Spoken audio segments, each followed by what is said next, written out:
Good Thursday evening, everybody, or Friday morning, depending on when you're watching this. I'm Chief Meteorologist Austen Onek from downtown Chattanooga, Tennessee at News 12, keeping you updated as to what's going on with the changes in the weather situation.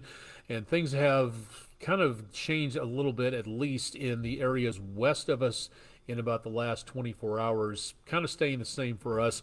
There is also the possibility that we may be looking at another severe weather event, kind of, sort of, maybe, depending on what happens moving into next week. We'll talk more about that coming up here in just a little bit. Questions, concerns, ideas, again, anything else like that, go ahead and drop me a line at aonek@wdef.com. And don't forget to check out our main website for more information at wdef.com/weather.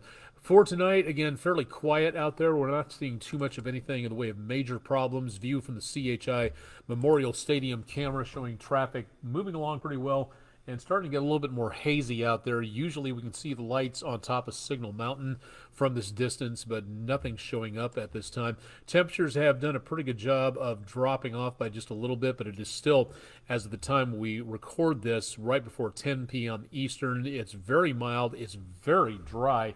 Humidity down in the mid-teen percent range today, so very much on the dry side to be certain, and going to be seeing even more potential for some drier weather as we get into the weekend. So we'll talk more about that coming up here in just a little bit.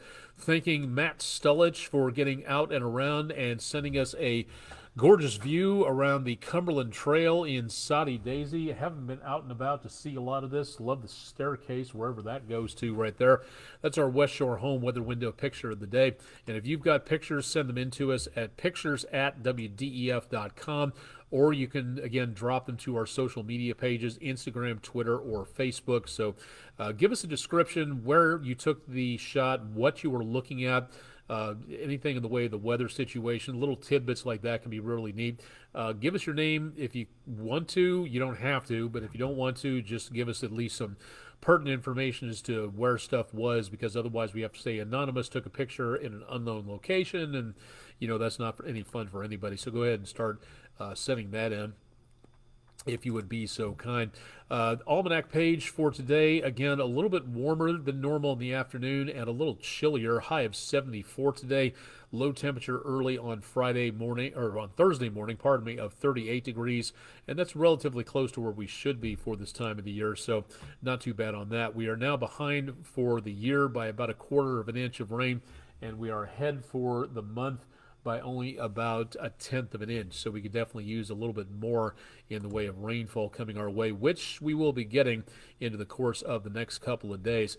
Let's go ahead and run the numbers and show you what we've got for the satellite picture. We've got the moisture coming in from the west. That is coming up from the Gulf of Mexico. This is going to be the fuel for the thunderstorms that are expected to develop in the next about day or two. It's going to be worse back to our west. This was the storm system that was sitting off the west coast just yesterday. And most of the energy, the good news for us is that most of the energy here is going to be going up to the north of us. So most of the energy that could create severe weather looks like it is going to be well away from our area, and that should work out to our benefit for the most part. Again, that's what we're hoping happens as we go into the next 24 hours or so. Overnight into tomorrow morning, could be the potential of some showers, maybe a lone thunderstorm firing up, but mainly just shower possibilities for getting the kids to school in the morning. Likewise, through about lunchtime, there will be more chances of scattered showers around and about, and a lot of cloud cover out there. Most of the area is socked in by cloud cover over the next few days. High temperatures tomorrow back in the lower to mid 70s, so a very comfortable Friday, and those speckles of rain showers and maybe a random rumble of thunder will continue right on in through about Friday afternoon. Most of what we're going to be seeing in the way of stronger weather will be coming our way late on Friday night into early on Saturday morning, and anything that forms ahead of that main line, that is where we'll see the best potential of stronger weather. The line should be making its way through the area by the time we hit just before sunrise on Saturday, and then everything should be peeling on out of here back to the east. But unfortunately, overnight, again, if you remember last week, the timing of that storm system coming on through, we could be looking at the potential of some strong weather heading our way once again. Temperatures for highs on Saturday should top off in the lower to mid 70s, and then cooler for the time we head into Sunday or so. So not doing too bad for most of the weekend, and looking pretty quiet overall. So again, some pretty good news coming up on that.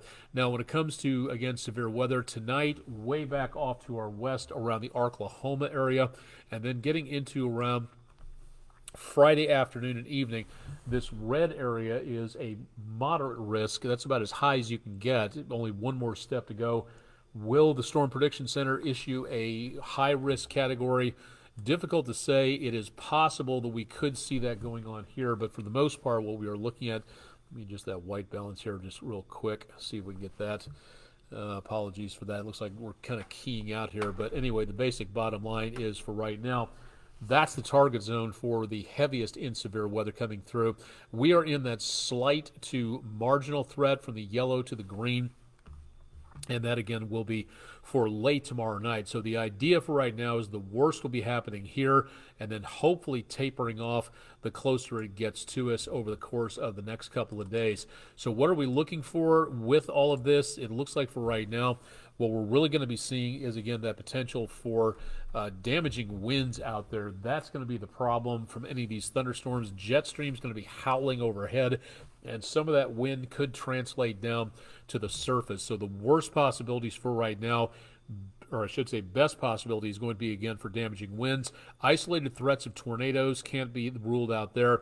It's a lot of cold air up on top of that storm where those storms are developing into, so we may see the potential of maybe some large hail, but that should be isolated out there, and a minor chance of some flooding going on. This map is several hours old. We'll be bringing you a new one from the Storm Prediction Center as we get into very early Friday morning, so Chip Chapman will have more on that coming up as we get into the early morning hours of Friday. That'll start again tomorrow morning at about 5 a.m. All right, taking a look at what is going to be, again, significant tornado energy, the best parameters for starting off anything in the way of tornadoes. And it looks like for right now, the closer we get into and around late Friday morning back to our west, starting to see some problems here, bit of a cool down, and then a little bit more of a resurgence right about the time we hit the heating time of the day back into parts of the mid-south area, southeast Missouri, and back up to around the Ohio River Valley area.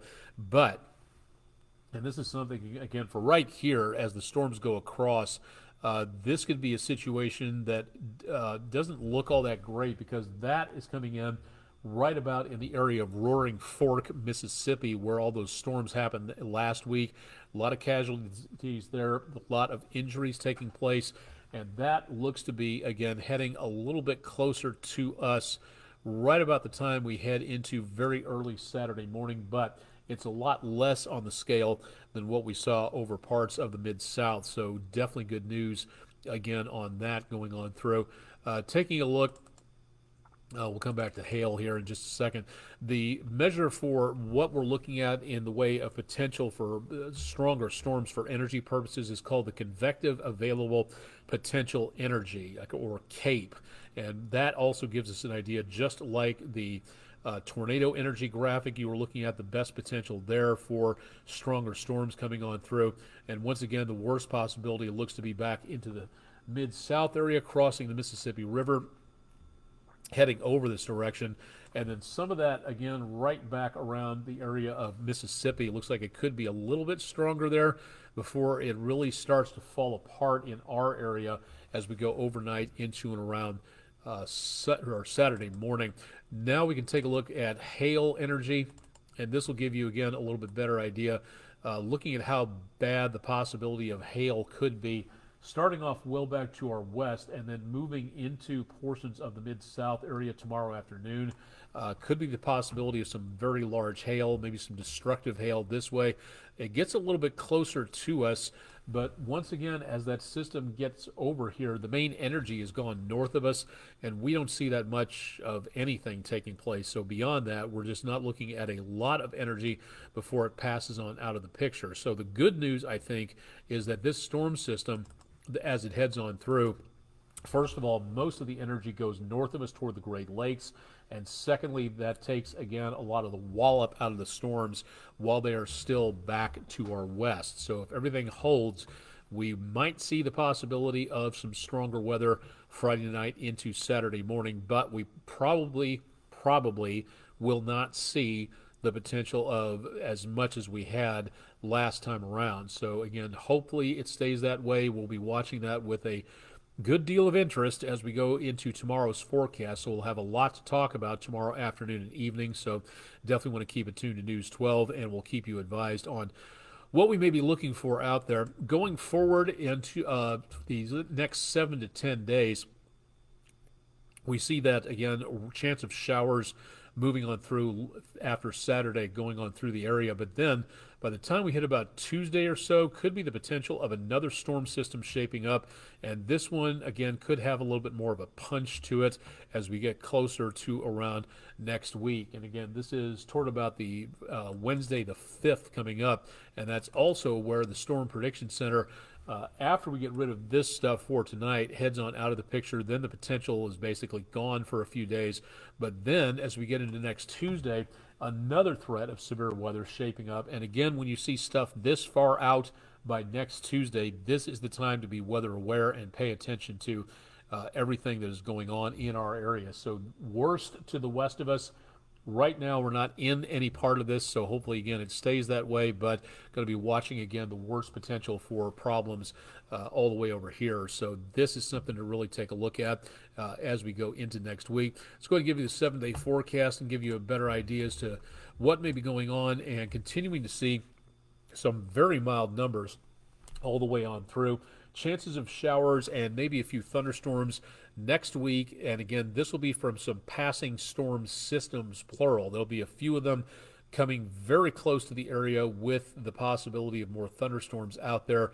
The worst of the worst, again, looks to be about Tuesday into Wednesday. We'll keep our eyes on that. A little bit on the chilly side early Sunday morning, but that's as cold as it gets. No frost being seen. We're moving beyond the frosty conditions out there for now. So looking like we'll be into a much milder condition into next week. So definitely some good news on that. Once again, and I have to reiterate this, please, if you have not already gotten one of these, get one tomorrow. Pick one up before the storm starts. We can help you program this to alert you for the counties and the information that you want to be alerted for. And it's not hard to program. Gives you life-saving weather information, again, helping you to know where the storm is, where it's going, what the damage could be, anything in the way of forecast information. Very good to have out there. This is a life-saving piece of equipment, and every home, every school, every business, every place of worship should have one. We'll help you program that at wdef.com/weather and click on information there. Also, if you're a teacher and would like to have one of our weather staff visit your classroom or school, please fill out the form for the Food City Weather in the Classroom program at wdef.com/weather, and we'll be glad to come out and visit you and give you an idea as to what is meteorology is all about and just how cool it is to know a little bit more about science each and every single day. Again, looking at some quiet conditions for tonight, so we don't have too much, again, to worry about for now, but we will be seeing that potential for stronger storms coming on through as we get into Friday night, Saturday morning. So that is where we're really going to have to watch this. Again, Chip Chapman will have more tomorrow morning, starting at 5 a.m. Eastern Daylight Time Friday. And, of course, I'll be in with the evening show. It looks like this may be another long one, so we are already planning ahead to be here into very early Saturday morning, sticking around and watching what goes on just in case, because we could see, again, that potential for more of those storms wandering their way on through that could be a bit of a problem. So keep it tuned to News 12 for the latest on this. Weather aware means, again, being up to date on the forecast and keeping it a very close eye on what's happening. You just can't see a forecast like this once several days beforehand, and then again checking in like right before it happens. You really need to keep up to date as we go along, just to make certain that you have a plan ready to go. You know where the storm is most likely to hit. All that information can help you stay safer. So weather aware, very good thing to be. And again, we'll help you do that here. I'm Chief Meteorologist Austen Onek. This has been a live presentation on our Facebook page for Weather Overtime, our online video weather blog. We'll have more details tomorrow. Chip is again up at 5 a.m. with your forecast Eastern Time, and I'll be in later on tomorrow afternoon. And don't forget to check out more, as always, at wdef.com/weather. Thanks for joining us for tonight's video weather blog, Weather Overtime, and stay tuned for much more with News 12 as we go into the weekend.